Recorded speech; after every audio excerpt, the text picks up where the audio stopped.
This episode is a special encore presentation of Work Trends.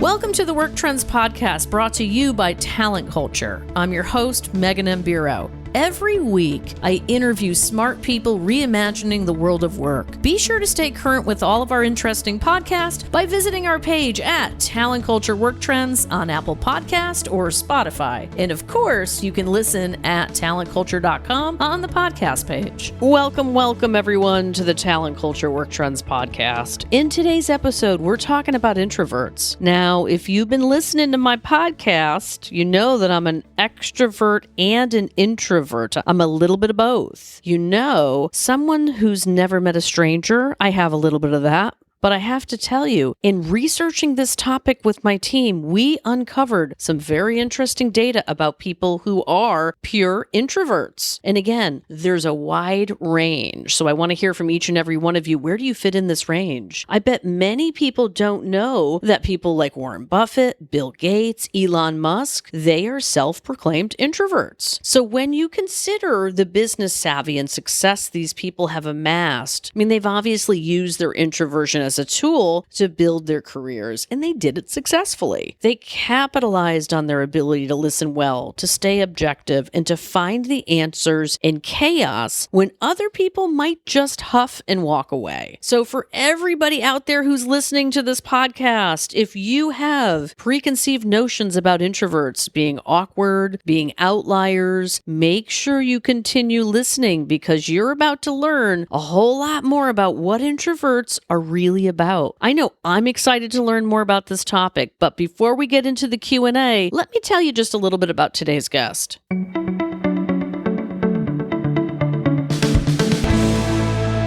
Jennifer Kahnweiler, PhD, is an author, certified speaking professional, and one of the top global leadership speakers on introverts. She helps organizations harness the power of introverts. She's got a cool new book, by the way. Guess what it's called? Creating Introvert-Friendly Workplaces: How to Unleash Everyone's Talent and Performance. Her previous best-selling books include The Introverted Leader, Quiet Influence, and The Genius of Opposites. Her books have been translated into, get this, 18 languages. She's been featured in the Wall Street Journal, Forbes, Fortune, you name it. Thanks for being here today, Jennifer. Oh, Megan, it's my pleasure. Thank you for having me. You got it. And now, where are you today? I am in where I've been a lot these days, in Atlanta, Georgia, where I've lived for many years. Now, do you have a lady cave by any chance? Do I have a lady cave? Oh, yeah. Actually, I just even fixed mine up a little more than it was to get away from my husband.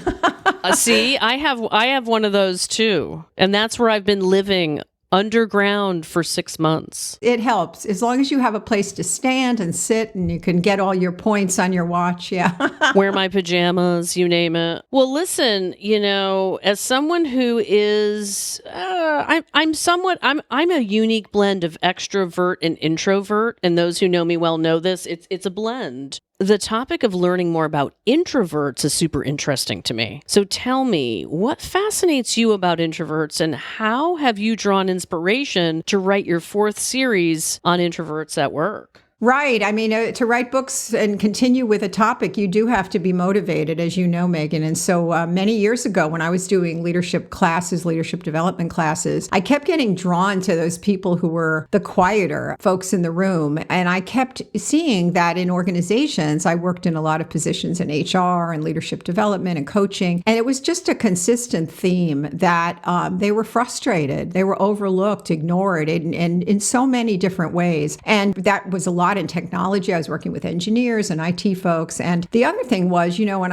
they were very receptive to the sort of skills that I was sharing with them about, you know, interpersonal and communication skills. And so I knew that once they would learn kind of the temperament theme that I learned early on in my work as a counselor and as a coach about introversion and extroversion, you know, looking at that through that lens, that could be very useful. So I started sharing that and got incredible reception. And that's the professional story. story. And, we're always motivated, right, personally, I believe. And so I've been married a long time to the guy in the man cave right now, to a total, very strong introvert. And until I knew that, we had a lot of, disconnects until I understood about those differences in temperament that he needed that time to decompress. And so I knew how much it helped me personally. And that's why I became kind of almost a zealot in the workplace about this. Yeah. So listen, when you were researching your latest book on how included and valued introverts feel in the workplace, what were some key findings? Well, I started out actually, just as a quick preface, from, there wasn't much about this. I mean, I Googled introvert-friendly workplaces because I had written a lot about introverted leadership and influence and, how do we get along interpersonally? But I couldn't find anything, Megan, about how culture is adapting and adjusting to be more inclusive. And since that conversation was so prevalent right now and has been over the last few years of diversity and inclusion, I was really kind of surprised. And so I couldn't find anything. So, of course, when you can't find anything, you write about it, right? And so I did a survey, and that was my first kind of blush into this, or the first step into that area. And I got a lot of responses, as I do whenever I bring the question up, particularly with introverted folks, about, what are you feeling? What's working for you? What isn't? And the survey was my first indication that I needed to go further with this. And some of the things that I found were, like, on the positive side, that actually this was pre-COVID, that many companies, in fact, 60% of them, were actually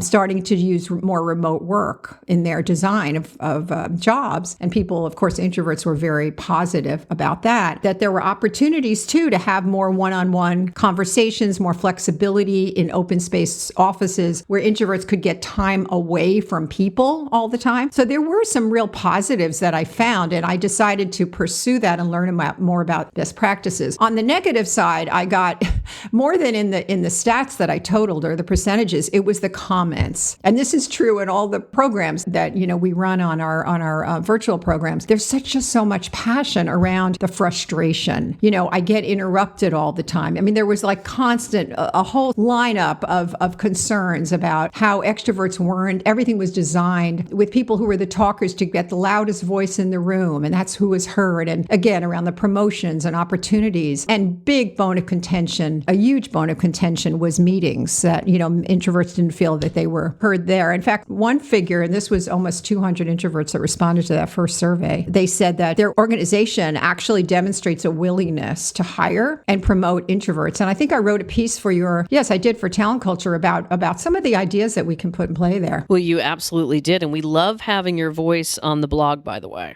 Now, let's take a short break to get an update from our advertiser, First Up.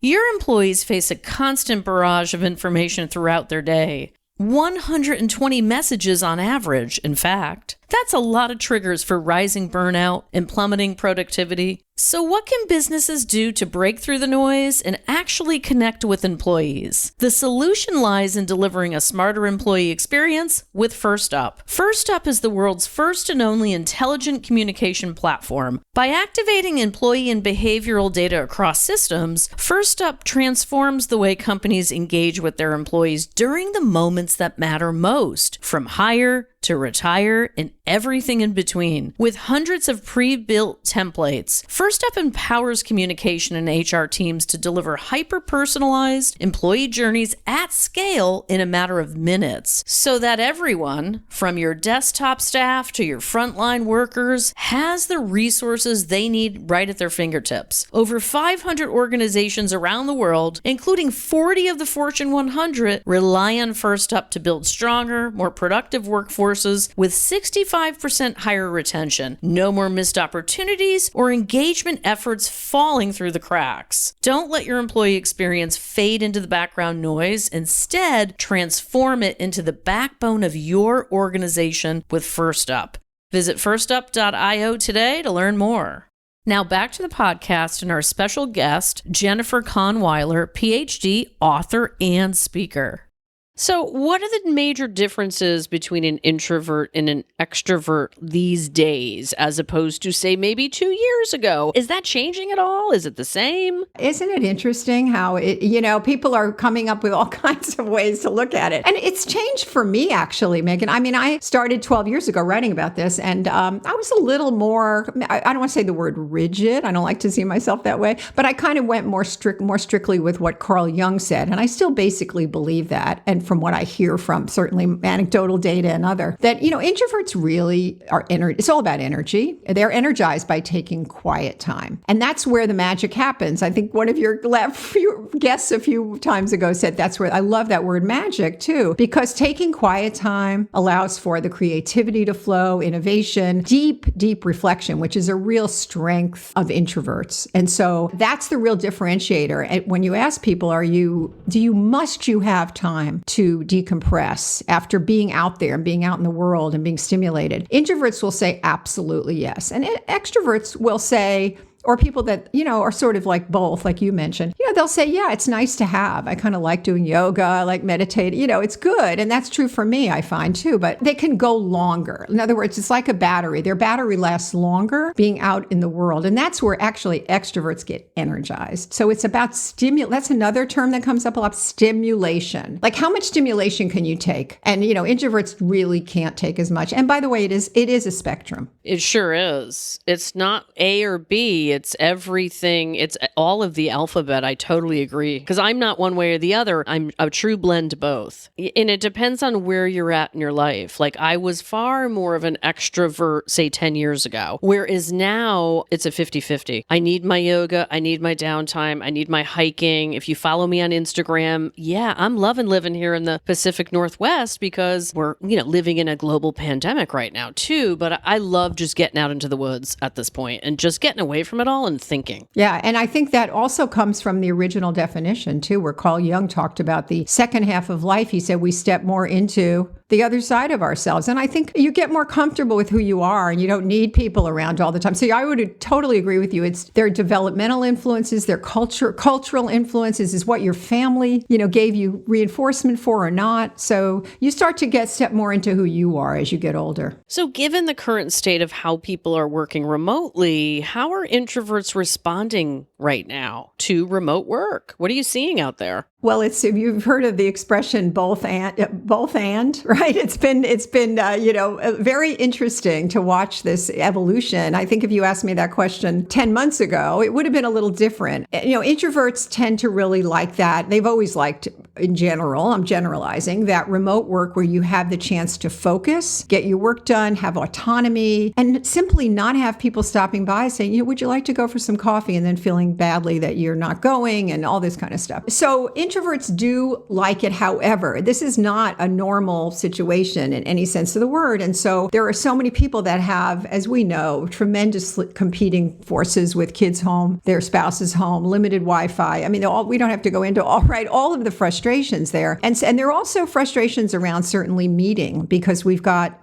what we're learning now on the positive side is that we have choices in how we meet. Do we even need to meet? But I think we went like Zoom crazy in the beginning, And so introverts are extremely exhausted, particularly with the pressure to put your camera on all the time. Yeah, so there's advantages. And a lot will tell you they're pleased that their companies are staying home, but we're also hearing, of course, feedback from both introverts and extroverts that we're missing out on the collaboration and the socialization that's extemporaneous. Well, in my opinion, it takes a diverse group of people to really make a workplace culture just that, right? A culture. In regards to introverts, what would you say are the 2 to 3, most important steps that people can take to get the best out of introverts? How do we communicate with them? How do we engage? How do we retain? How do we get real? I mean, any and all of the above. Well, Lexi, and we got, how much time do we have? Yeah, right?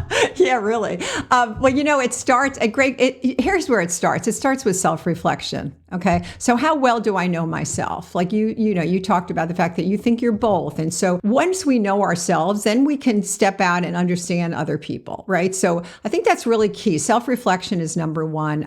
Leading by listening. I think we're hearing that now, particularly, right? Building trust virtually is really key. And so understanding what what introverts are going through, how people like to be communicated with, asking people that question. And again, introverts certainly fall into that. I think related to our own self-reflection is the challenging our biased assumptions about introverts and getting educated about what makes people tick and those different temperaments, because that bias is so sneaky sometimes. And I wrote about it for you as far as hiring, but in the book we looked at, in introvert-friendly workplaces, 7 different areas, everything from training to, I mentioned, remote work to communication. And that bias, it's not that everybody wants to communicate the way I want to communicate. Or, one quick example in training, like, I've been sharing with groups around virtual training. It's just, so if you hear silence, that doesn't mean that you rev it up and you talk more as the facilitator, right? You think about, well, what are the people I'm not hearing from half the room right now? By the way, that's 40 to 60% typically are introverts. So why are we not using the chat to that, right? So I can start to think about my options and my tools and my techniques, particularly if you're in HR or diversity, inclusion, and equity, if you have already done the thinking and the understanding, right, about what an introvert might or might not look like, and then check it out with your folks. And believe me, people are so appreciative when you do that. They're so appreciative. Love that we're talking about getting people's voices heard, even if it's not making them the center of a video or making them an Instagram star, because that would be like their worst nightmare in the world. There's chat boxes. That's right. There's asynchronous communication, right? Yeah. No, it's so important not to leave their contributions on the table and get them out in front. And, most of us these days, I think it's safe to say we're kind of hating meetings. We're feeling Zoom exhaustion, right? I mean, how can we make sure that we're hearing introverts moving forward? Any other key takeaways? Sure. And we have tons in the book, but I certainly will highlight a few that came up. And these were from my peeps, the people that I support are the introverts. They'll tell you, first of all, you should ask. A lot of people say, well, I don't know what to do with my introvert. Well, ask the people in your group. You don't have to say, I know you're an introvert, but I've noticed some of you have been a little quieter. How can we get more people involved? I want to hear everybody's ideas. So that's number one, right? To ask people. But, there's a term I heard when I went out to Silicon Valley. I was researching a number of companies out there because, of course, they had some progressive practices. You're not surprised about that. And I was looking for where we could find like pockets of introvert inclusion. And this term kept coming up, and it was good meeting hygiene. That, to me, by the way, it sounds so dry. I'm like, what is that? We're so tired of like wash your hands for 20 seconds, But the heck is that? I know. But really what it is what we learned in meetings 101, agenda, keeping meetings, only having a meeting if you need it, knowing what the roles are, who should be in the room, all of these things. And notice part of that is noticing when introverts are not sharing and being intentional about building in processes that are going to engage people. And for instance, 1-minute sharings. Around the room. Everybody's going to do that. Write down your answer before we speak in the room. We're going to take 2 minutes now. Here's the question. You put it up on the whiteboard and let's get everybody's responses. And by the way, the extroverts provide better output that way, don't they? One thing I've noticed even in just the last month has been the use of the breakout room to be just even one-on-one conversations. So let's be creative, folks. We've got these tools now, right? And what's wrong with one-on-one? I love it. It's the introvert's dream. They would much rather have that. Think about networking, right? And having to walk into a room with all these people.